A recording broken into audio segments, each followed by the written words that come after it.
जय हिंद दोस्तों, स्वागत है आप सभी का आपके अपने YouTube चैनल जैकपुर पे। तो आज के इस वीडियो में हम लोग क्लास 9 का सोशल साइंस का जो वीकली टेस्ट होने वाला है आप लोगों का, उसके लिए मोस्ट इंपॉर्टेंट सवाल लेकर आए हैं। तो वीडियो में शुरू से लेकर अंत तक बने रहिएगा।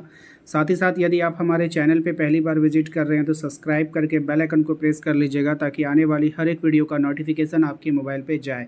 इसके अलावा आप हमारे व्हाट्सएप ग्रुप को ज्वाइन कर सकते हैं। प्लेलिस्ट पर जा करके फाइनल एग्ज़ाम की तैयारी कर सकते हैं। सबका लिंक आपको डिस्क्रिप्शन में मिल जाएगा।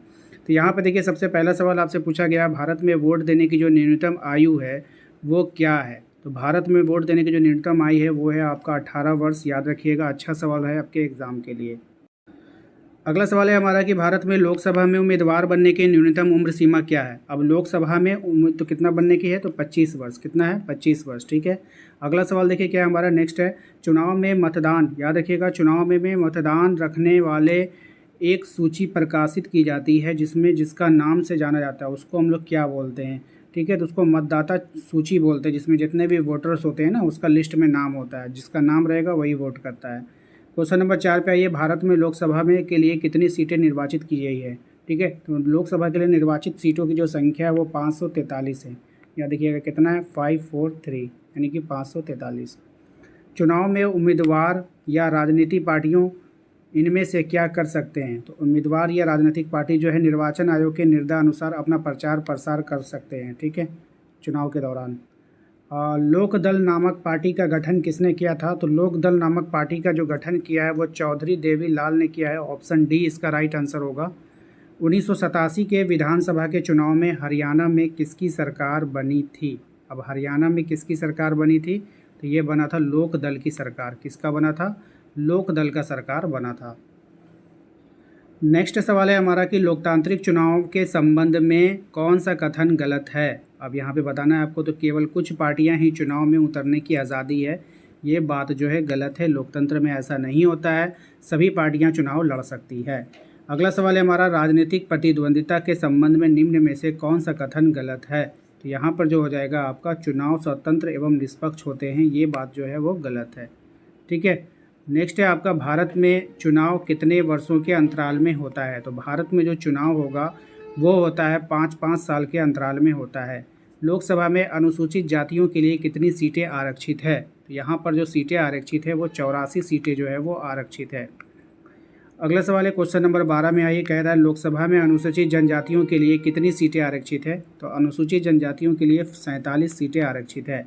ग्रामीण व शहरी स्थानीय निकायों में महिलाओं की कितनी सीटें आरक्षित है।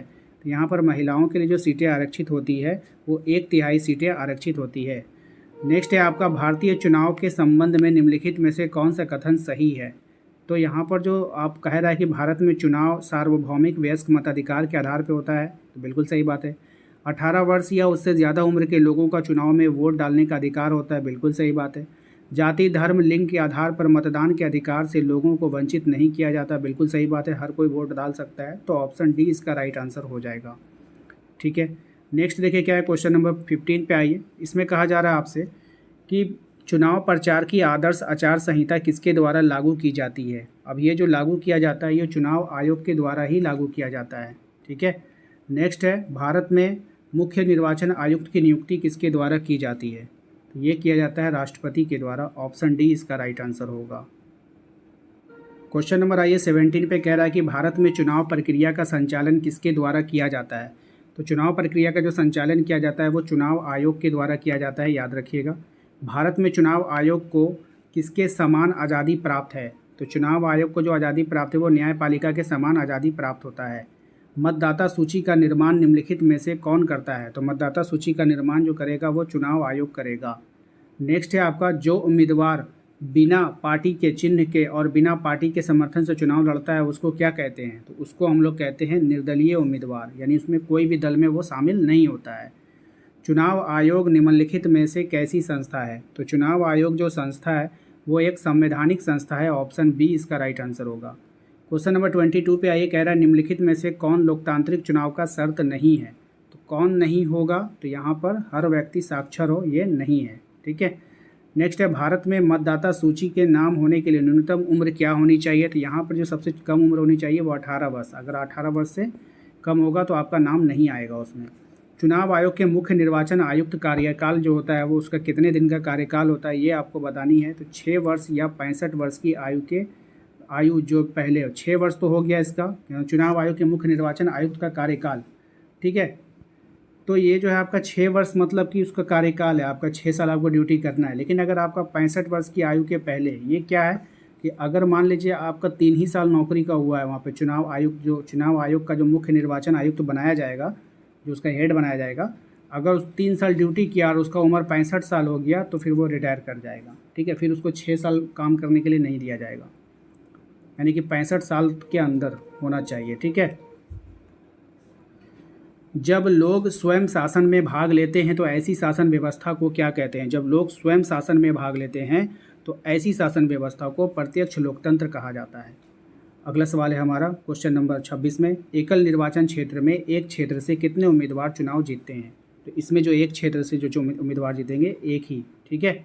नेक्स्ट है आपका लोकतंत्र में फैसला किसके द्वारा लिया जाता है? तो लोकतंत्र है आपका, तो इसमें जो फैसला लिया जाएगा वो जनप्रतिनिधि के द्वारा लिया जाता है। अगला सवाल जो है हमारा, चुनाव क्यों होते हैं, इस बारे में इनमें से कौन सा वाक्य सही नहीं है? अब आपको यहाँ पे गलत वाक्य को पहचानना है, वो बताना है। चुनाव लोगों को सरकार के कामकाज का फैसला करने का अवसर देती है, तो सही बात है। लोग चुनाव में अपनी पसंद के उम्मीदवार को चुनाव करते हैं, ये भी सही बात है। चलिए नेक्स्ट देखते हैं क्या है आपका अगला बोल रहा है, चुनाव लोगों को न्यायपालिका के कामकाज का मूल्यांकन करने का अवसर देती है। देखिए हम लोग न्यायपालिका के कामकाज में अड़ंगा नहीं डाल सकते, हम उसका मूल्यांकन नहीं कर सकते, इसलिए ये गलत हो गया। ऑप्शन सी इसका राइट आंसर हो जाएगा। क्वेश्चन नंबर आइए 29 पे, कह रहा है कि भारत के चुनाव लोकतांत्रिक है, ये बताने के लिए इनमें से कौन सा वाक्य सही कारण नहीं देता है? अब ये बताने के लिए कौन सही कारण नहीं देगा ये आपको ढूंढना है, ठीक है। भारत में दुनिया का सबसे कम मतदाता है, ये तो भाई गलत बात हो गया। पहला ये ऑप्शन ए इसका राइट आंसर हो जाएगा। ये चीन के बाद दूसरा सबसे बड़ा देश है, पता है ना आपको। हाँ चलिए नेक्स्ट है आपको क्वेश्चन नंबर 30 पे आइए, कह रहा है आपसे लोकसभा में कितनी सीटों पर सामान्य उम्मीदवार निर्वाचित हो सकते हैं? तो लोकसभा पे कितनी सीटों पर जो है वो कम से कम सामान्य उम्मीदवार 412 पे, है ना, कम से कम 412 पे जो है निर्वाचित हो सकते हैं, ठीक है। तो आशा करते हैं आप लोगों को आज का ये वीडियो पसंद आया होगा। आज के इस वीडियो में हम लोगों ने 30 सवाल देख लिया, इसके बाद इसका नेक्स्ट पार्ट ज़रूर लेकर आएंगे।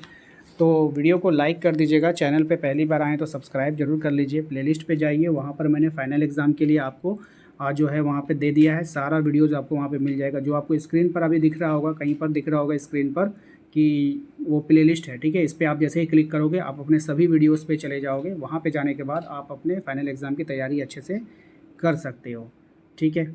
तो आशा करते हैं आप लोगों को समझ में आ गया होगा। तो वीडियो को लाइक कर दीजिए, चैनल पे पहली बार आए तो सब्सक्राइब कर लीजिए, घंटी वाले आइकन को दबा लीजिए ताकि आने वाली हर एक वीडियो का नोटिफिकेशन आपके मोबाइल पे जाता रहे। मिलते हैं नेक्स्ट अगले वीडियो में। Thank you.